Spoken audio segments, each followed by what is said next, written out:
ഉമ്മാന്റെ ശാപം കിട്ടിയ ഒരു കുട്ടി മക്ക ഹറമിലെ ഇമാമായ കഥ നിങ്ങൾക്കറിയോ? ആ കുട്ടി വളരെ കുസൃതിയേറിയ ഒരു കുട്ടിയായിരുന്നു.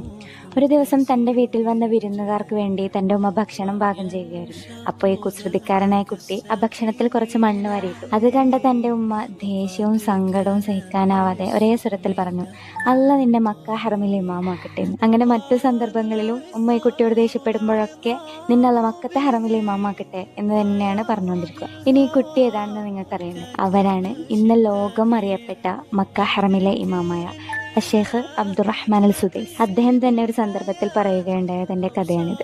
എന്ത് രസകരമായ ശാപമാണല്ലേ ഈ ഉമ്മ പറഞ്ഞത്. ഇതിലൂടെ നമ്മൾക്ക് വ്യക്തമായി മനസ്സിലായില്ലേ, അള്ളാഹു സുബ്ഹാനഹു വ തആല നമ്മൾ കൈയുയർത്തിയുള്ള നമ്മുടെ പ്രാർത്ഥന മാത്രമല്ല സ്വീകരിക്കുന്നത്, ചില സമയത്തുള്ള ഓരോ വാക്കുകളും സ്വീകരിക്കുമെന്ന് മനസ്സിലായില്ലേ.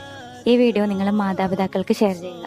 ഇനി പറ, നിങ്ങളുടെ പാരൻസും ഇങ്ങനെയുള്ള വാക്കുകളാണോ നിങ്ങളിലും പ്രയോഗിക്കുക?